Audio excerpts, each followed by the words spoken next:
Okay, I want to do this. So I wanted to bring you, okay, so first of all, I'm doing my makeup because I'm basic like that and I need to feel really good right now because I'm about to tell you what's going on. So, I guess this is going to be part 4. I don't know how I'm going to label this on YouTube, but it's, what time is it? Okay, so it's like 6:42 right now in the morning, and I was able to get into a bariatric surgeon within 48 hours of my, GI, right? And you can see parts 1, 2, and all that good stuff. And I wanted to document kind of like how I'm feeling because I really feel like today's D-Day. And I'm in my car putting my eyebrows on because I swear to God, last night I maybe slept 2.5 hours. And I was going to, would have been way more interesting. I wish I would have like videotaped myself driving into this appointment because I was singing and I've not taken my ADHD medicine, and I am all over the place and I'm so anxious. And I think sometimes I come on these videos very much like, I got all my stuff together, this is the answers and whatever. And the whole reason I started making this blog again, or vlog, or whatever the heck we're calling it. Look at that. Look at the difference between those eyebrows. This is why I have to do this eyebrow. Sorry. They're a little aggressive, I know. The reason that I'm doing this is because I need to be vulnerable, and I need to, for like myself and holding myself accountable. And this morning, it was like so early. I barely slept last night. It's going to be 112 degrees again today. So much stuff going on. Yesterday was insane, right? And I woke up this morning to one of my followers, just a really kind message. I think it was on video 2 to this like kind of crazy whatever series of me finally getting help and getting answers on why I can't eat. And they were so nice to be like, how are you doing? Did you get your appointments? And I was like, see, that's why I'm doing this again, because I have the accountability. I got somebody there going that I don't even know in real life actually cares and is being like so nice and supportive. And I want to be able to give back to other people to do that. And I feel like I always do that in my life. And I just like, I need support from the bariatric community for me now. So, how aggressive are those? Okay. So here's the deal. I'm meeting with this surgeon, and I can put more information about that later. They're going to go over the results of my upper GI, and I talked about that in video 3. And then like, I don't know if he's going to recommend surgery. Are they even? I don't know if he's going to recommend surgery. I don't know if he's going, like, I don't know what he's going to recommend. He might even be like, you're fine. I don't know what your problem is, you psycho crazy woman. He might say you should have had surgery 6 years ago when this first happened. You should never have gotten this sleeve, you crazy girl. All my fears. So can you tell I haven't taken my ADHD medicine? Because can I just tell you all my thoughts? Okay, so it's so smoky because we have a fire. These were all the thoughts driving in this morning. It's so smoky because there's a big fire burning 45 minutes away from our house over by like a beautiful a wedding venue that we photograph at all the time. And I'm so sad because they all got evacuated. I still keep seeing random thoughts as I'm driving on the freeway. I still keep seeing people driving back from Burning Man, which is hilarious to me. Like seeing all the cars, you can always tell the white dust cars. And as I'm driving in, I'm like yelling at myself going, yay, you're doing this, you're doing this, you're doing this. I'm proud of you. I'm proud of you. I'm trying to give myself all these affirmations because I'm so nervous, you guys. And I think my nervousness is, you know what my nervousness is? I'm like, when I got my upper GI back, it kind of validated because they did see there's like a stricture, and they obviously GERD, which I knew because of the burning. And they also, there's, what is it called? There's a hiatal hernia. There's like all the things. So that was a little, I guess I felt a little validated of I'm not crazy. But then now I'm going to have a doctor who actually knows what he's talking about because he's a bariatric surgeon, go through those with me. And so I think I'm nervous because I'm always afraid that like I'm making too big of a deal out of something. And I know I'm not, but like Maybe I am. Maybe I'm just stupid. That's like always been my biggest fear, you guys, is that I'm just stupid and I just need to get over myself and it's not even that big of a deal. Okay, I'm doing this.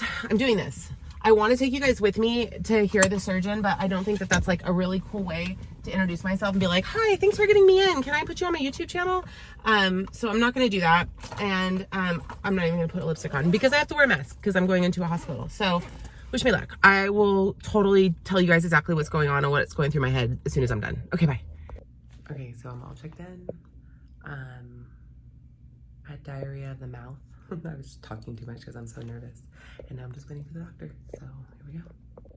Okay, so something I will say. So sorry, as she was like checking me in, I was like, do you see this a lot? Do you see people who have had vertical sleeves and like have to come in for a reflux and like another surgery? And she's like, no, not very often, just like twice a week. And I was like, this seems like a lot. Also, I have the biggest bags under my eyes. Okay, never mind. I'm nervous. I'll fill you guys in. Bye.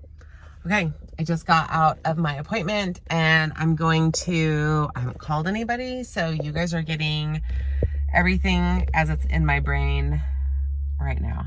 Okay, first of all though, you want to see how like how smoky it is? Okay. Doctor, fantastic, love him.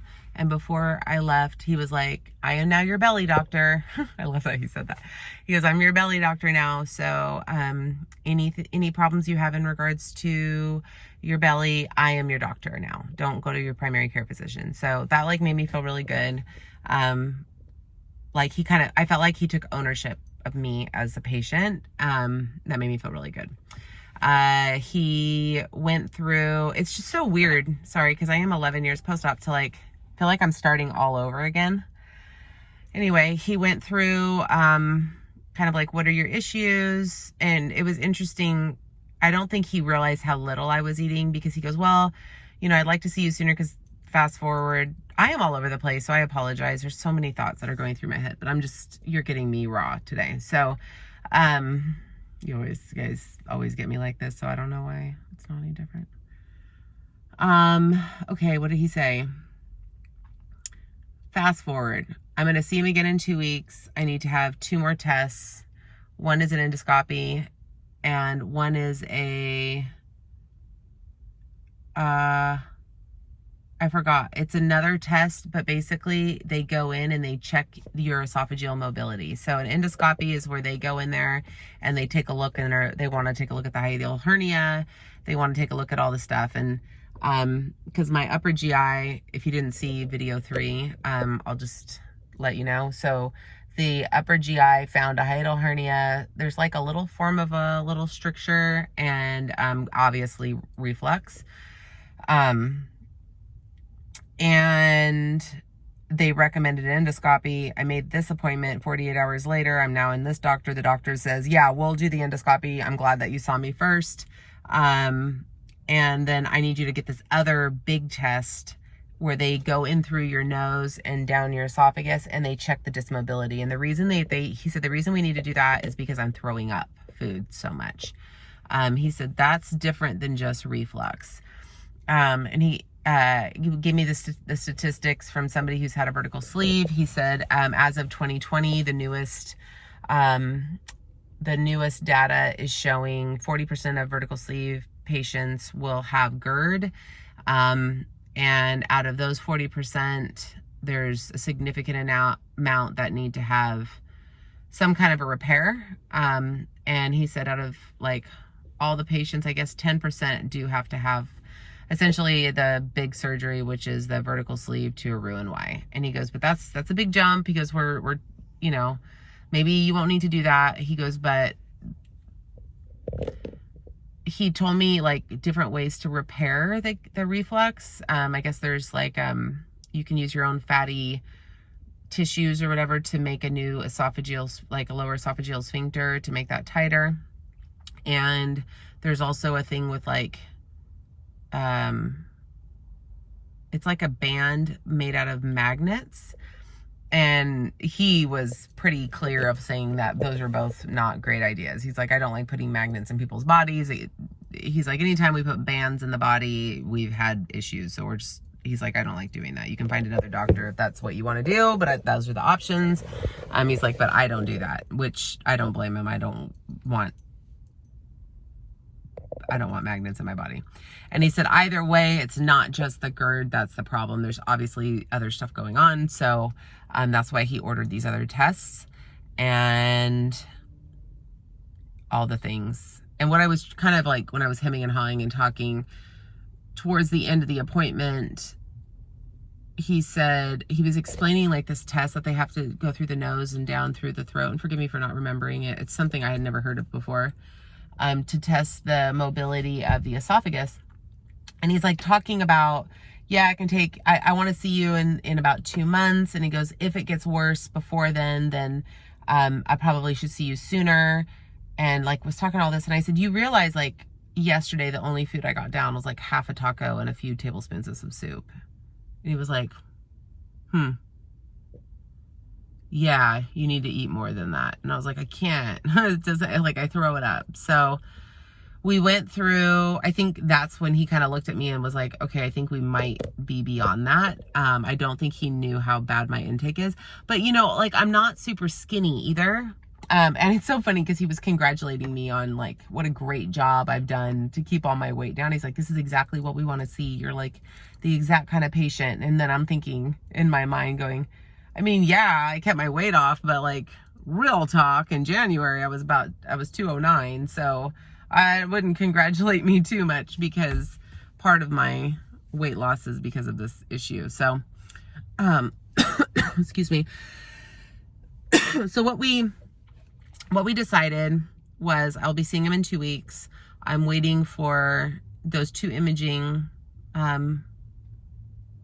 reports or 2 imaging things so that they can see what's going on, and then hopefully I'll see them within 2 weeks. Unfortunately, the one that tests the dysmobility takes like a really long time for them to read these reports, and that's going to be the biggest holdup. So we're in September, October, so probably the beginning of November is when I'll see him again, which is kind of disconcerting to me because I like to just know what I'm doing now, but I guess, you know, he needs more data, which I appreciate. And then he said 60 to 80 grams of protein. Now, one thing I did learn that I didn't know before was your, because of the sleeve, the kind of protein we take in doesn't matter.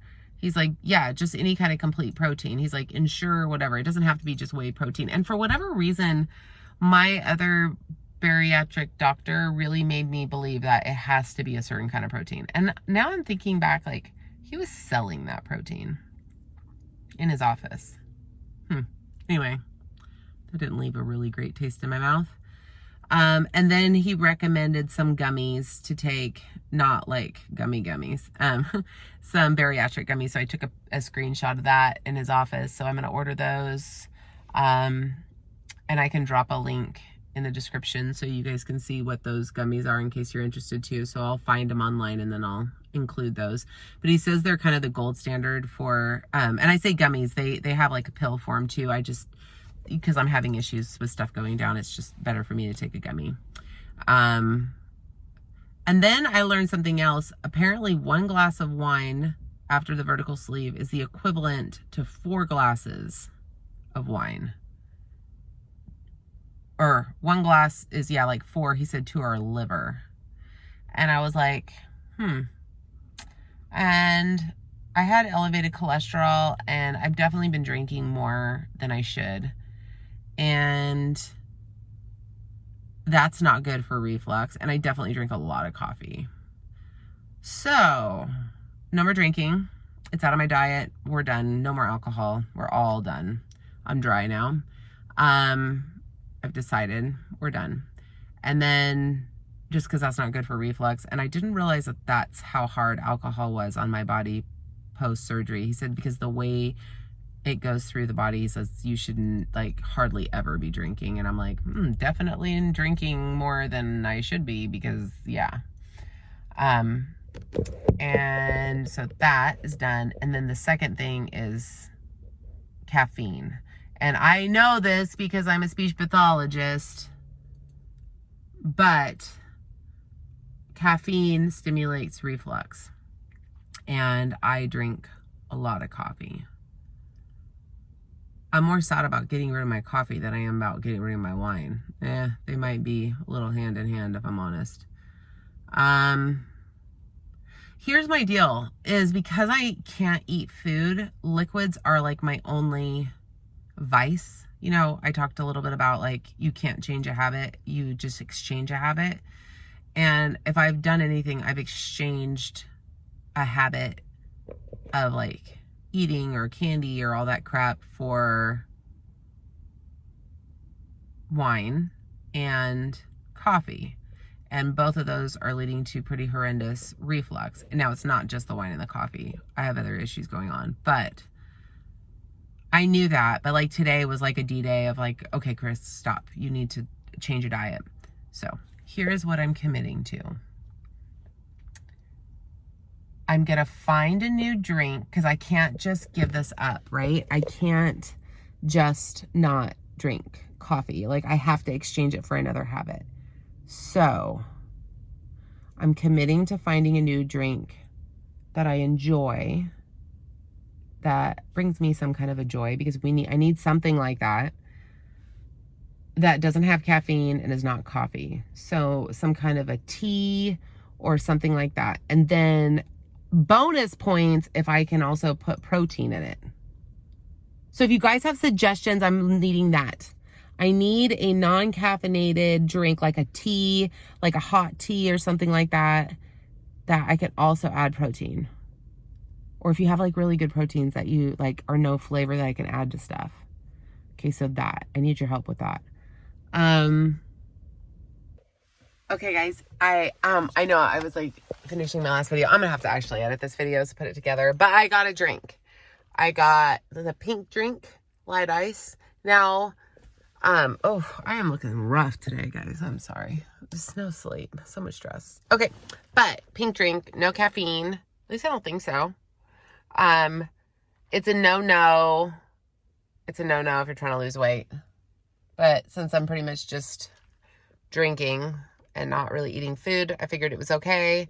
So it was my little reward for going to the doctor and doing what I'm supposed to do for my body, and it doesn't have caffeine, so it's good for no reflux, and there's some calories in it.